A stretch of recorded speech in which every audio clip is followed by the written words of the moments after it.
है हमारे पास में, all these Indian origin Trump fans who were anti-DEI were the first one targeted by Trump by blaming them for DEI. Blaming them from DEI. I don't know what that means.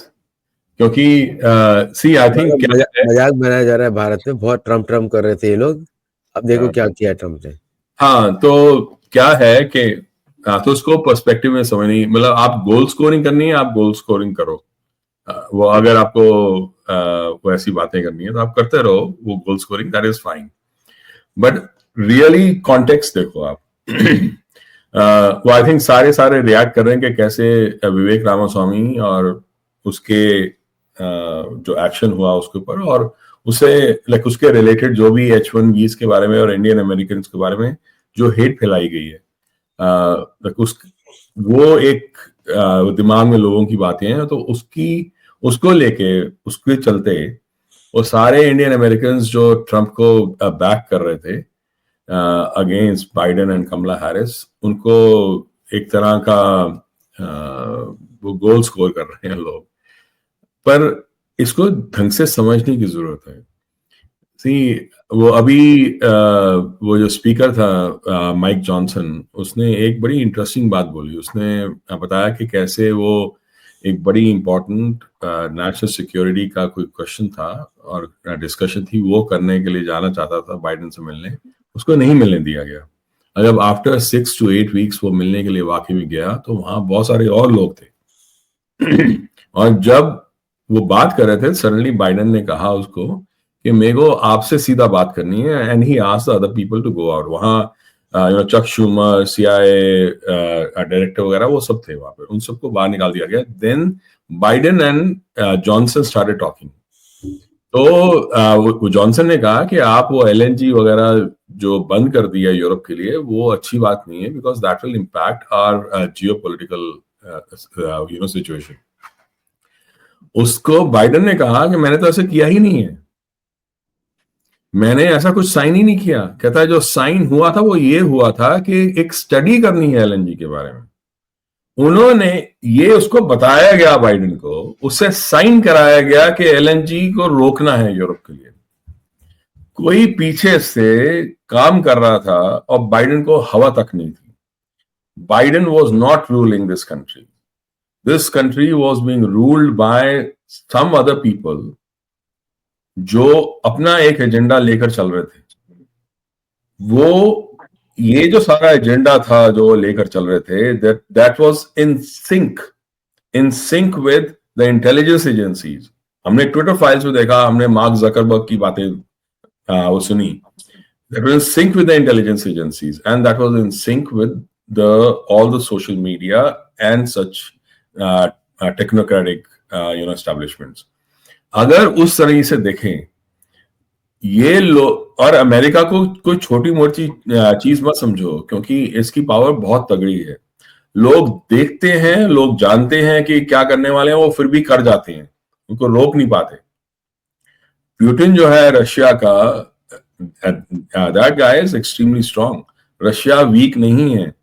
Despite that वो जानते बूझते कि America क्या कर रहा है Ukraine में और क्यों कर रहा है यूक्रेन में, वो खास चेंज नहीं कर पाया था।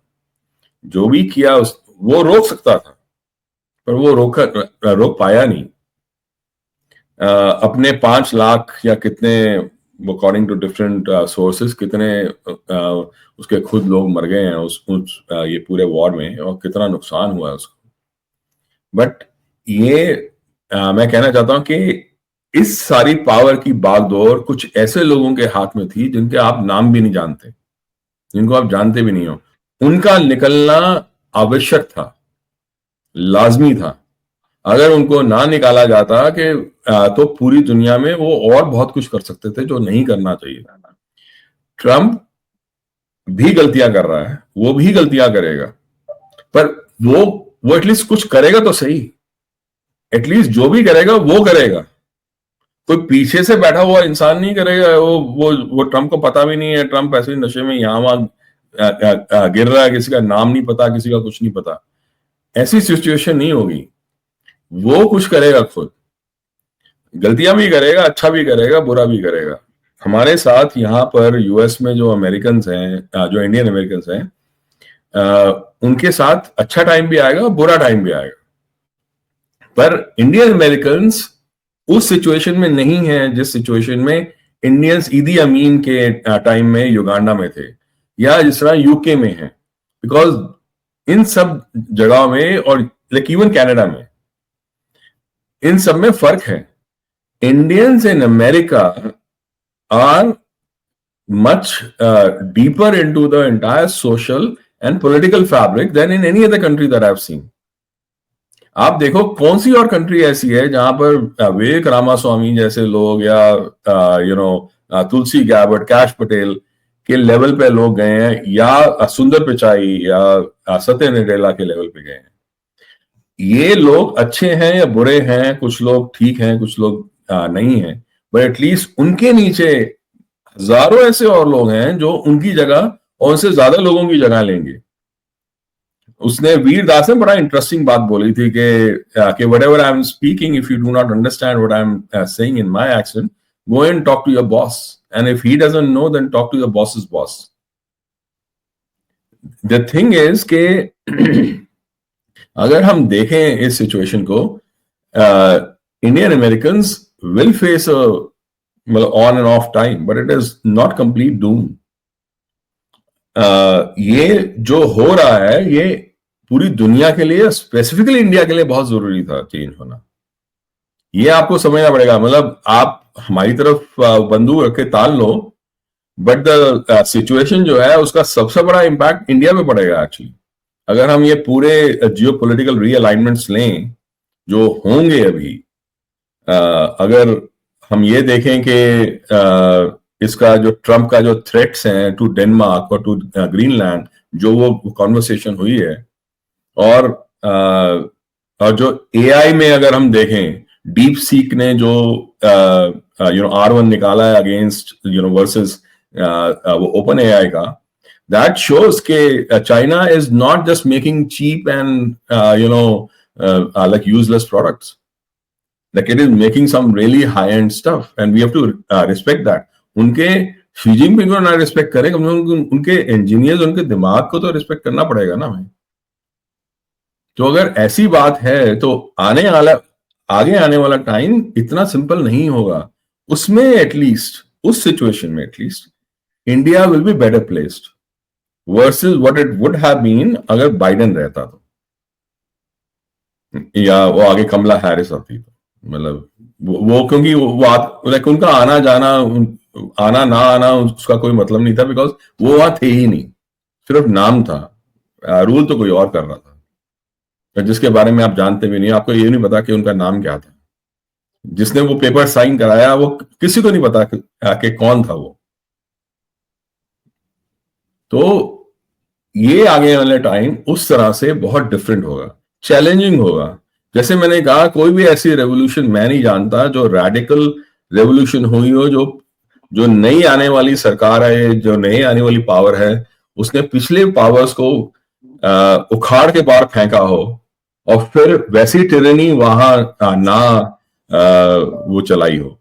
चाहे जैकोबिन्स हो फ्रांस के, आफ्टर द दिस थिंग, वो लुई क्या वो 14-16 जो भी था बंदा, चाहे वो शाह फरहान को खुमैनी ने निकाला हो, चाहे आजाद को लेनिनिस्ट ने निकाला हो, चाहे सीसीपी ने पुराने वाले जो वो रजीम थे उसको निकाला हो, चाहे खमेर रूज ने खमेर रिपब्लिक को निकाला हो। हर जगह यही होता है। और ये हो सकता है कि आगे आने वाला time like maybe even worse, but there is a small window that we have of 4 to 5 years. हम उस विंडो में क्या करते हैं वो हमें देखना पड़ेगा। संक्रांत जी, चीन और भारत की तो दोस्ती बहुत बढ़ रही है, और विजिट्स हो रही है, एक्सचेंजेस हो रहे हैं, वो सब शुरू हो गया है, and US decoupling with China भी शुरू हो चुका है, दोनों हो चुके हैं। और बाकी बहुत सारे चैनल डिस्कस कर रहे थे वॉर होगा, ये होगा, लेकिन situation is totally different. How do you see this affecting Indo US relations? America तो बहुत ट्राई किया दो लड़ाने का। मैं ये नहीं कहूंगा कि इंडिया चीन दोस्ती की ओर बढ़ गए हैं। लेकिन मैं ये जरूर कहूंगा, चीन में मैं गया था, थोड़ा समय भी लगाया था, कि भारत को चीन से सीखने को बहुत कुछ है। हम हमेशा वेस्ट की ओर ही देखते हैं कि हमको वेस्ट से सीखना है, लेकिन हम जो चीन ने किया है उसको उसको हमने ना उनको उसको स्टडी किया, उन्होंने क्या अच्छा किया है, उनके मॉडल में क्या अच्छी चीजें हैं। जैसे कि उदाहरण देता हूँ, ये तो मेरा पेट इशू ही है भाषा को लेकर, लेकिन जो चीन ने इतनी अभी डीप सीक रिलीज किया है, ये सब किया है, इतने जो इंजीनियरिंग टैलेंट की भी बात कर रहे थे, उनका सारा इंजीनियरिंग टैलेंट चीनी भाषा पर आधारित है।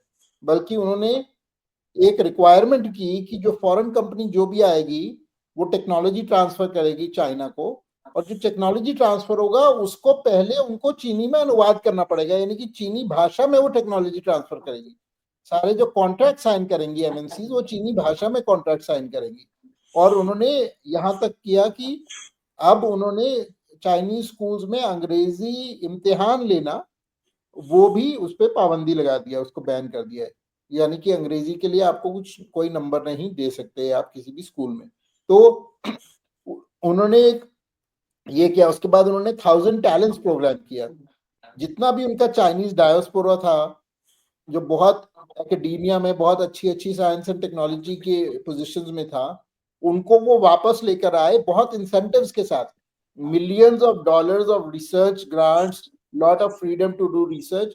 वो उन्होंने 1000 टैलेंट्स प्रोग्राम बनाया। भारत के अंदर क्षमता है वो 1000 टैलेंट्स प्रोग्राम की। भारत में उतना ही टैलेंट बाहर गया हुआ है जितना चीन में गया हुआ है, लेकिन भारत की सोच भी नहीं है, और भारत की जो जो स्थिति बना रखी है, ब्यूरोक्रेटिक स्थिति, और जिस तरह का टैलेंट सप्रेशन की स्थिति है, जब तक आप उसे नहीं ठीक करोगे तब तक आप चीन को पकड़ नहीं सकते। मैं ये नहीं कह रहा कि चीन में समस्या नहीं है, चीन की अपनी बड़ी समस्याएं हैं, लेकिन चीन ने ये भी काम किया है। जैसे आपको बताता हूँ, भारत में जब सॉफ्टवेयर एक्सपोर्ट्स काफी हो रहा था, सर्विस इंडस्ट्री हो रहा था, तो उन्होंने लोगों को भेजा स्टडी करने के लिए कि भाई भारत क्या ठीक कर रहा है सॉफ्टवेयर में, ताकि हम उसको कॉपी कर पाए। तो वो एक बहुत सिस्टमैटिक तरीका से हर देश को देख रहा है, जो भी अच्छा है, अमेरिका एआई में कैसे आगे जा रहा है, भारत सर्विसेज में कैसे आ, उसको वो स्टडी करता है, फिर वो रेप्लिकेट करता है और फिर उसे इम्प्लीमेंट करता है। लेकिन भारत ने, एक तो वो सिर्फ वेस्ट को एप करता है, उसको भी एप नहीं करता, वो भी वेस्ट की फैंटेसी को एप करता है। Actually doesn't know how the West work, it has never studied the West, और एक फैंटेसी है उसको वो कॉपी करने की कोशिश करता है, और उससे कुछ बनता नहीं है, और फिर वही हम उसी जाल में पड़े रहते हैं। तो मुझे लगता है कि चीन के साथ हम दोस्ती अवश्य कर सकते हैं, बल्कि मैं सोचता हूँ चीन की मूर्खता है, उनको बॉर्डर इशू को रिजॉल्व कर देना चाहिए, क्योंकि बॉर्डर इशू को छोड़ के हमारी कोई बहुत ज्यादा कॉन्फ्लिक्ट नहीं है। तो चीन को समझदारी अगर हो तो वो बॉर्डर इशू को रिजॉल्व करे और भारत को अपने साथ ले, क्योंकि उससे वो स्ट्रेंथन होगा। लेकिन अभी उसमें भी वो कमी है, उसको एकदम एक भी इंच वो देने को कभी तैयार नहीं होता है, और उसके कारण उसको अलग देशों में भी प्रॉब्लम होगी। वो सारी जगह डंडे का प्रयोग करता है, अपनी इंटरनेशनल पॉलिसीज में भी डंडे का प्रयोग करता है। तो वो उसकी समस्या है, लेकिन जो सीखने वाली चीजें मुझे लगता है उसमें सीखनी चाहिए। और इंडो यूएस रिलेशन का, जैसे जहां तक मुझे ख्याल है, जो ट्रम्प एरा है, that is going to restore nationalism on a big level. यानी कि जो ट्रम्प का अप्रोच है, वो इंटरनेशनल और ग्लोबलिस्ट अप्रोच को सिकुड़ करके एक नेशनलिस्ट अप्रोच ले रहा है, और उसके कारण और लोग भी और नेशनलिस्ट अप्रोचेस लेंगे। जैसे डब्ल्यूएचओ से निकला, ग्लोबल क्लाइमेट ट्रीटी से निकला। तो यूएस में जो ट्रम्प है उसका बहुत वो है कि भी अमेरिका फर्स्ट पॉलिसी, हमको नहीं लेना कि दुनिया में क्या हो रहा है, दुनिया में इंटरनेशनल एग्रीमेंट करना है, ये हमको कोई मतलब नहीं है। अमेरिका का सेल्फ इंटरेस्ट किस तरह से सर्व होगा, हमको उसके ऊपर काम करना है, और वो ही उसके कारण बाकी देश भी उस तरह से सोचेंगे। ऑफ कोर्स जो अमेरिका की वो पॉलिसी है वो शॉर्ट साइटेड भी है और इन दी एंड इम्प्रैक्टिकल भी है, बिकॉज हमारे जो संस्कार है वो कहते हैं सर्वे भवन्तु सुखिना। वो सिर्फ आइडियलिस्टिक स्टेटमेंट नहीं है, वो वास्तविकता है। क्यों वास्तविकता है? अगर कनाडा का एनवायरनमेंट खराब होगा तो हवा तो अमेरिका को भी आएगी।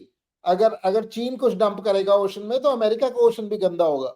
तो ये नहीं हो सकता कि आप दुनिया की आइसोलेशन में रहो, अमेरिका फर्स्ट करो और बाकियों को आप नीचे करके अमेरिका फर्स्ट कभी नहीं कर सकते, क्योंकि आपको ट्रेडिंग पार्टनर चाहिए।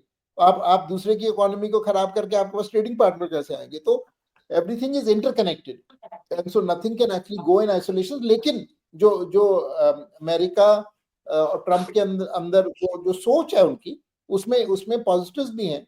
वो सोच है कि अभी तक बहुत ग्लोबलिस्ट इंटरनेशनलिस्ट सोच में इन अ वे जो सोरोस और ये सब नेटवर्क्स थे, ये नेशनल बाउंड्रीज को ही ओब्लिटरेट करना चाहते थे, और उसमें भी बहुत वल्नरेबिलिटी है, बल्कि छोटे देशों की उसमें और ज्यादा वल्नरेबिलिटी है।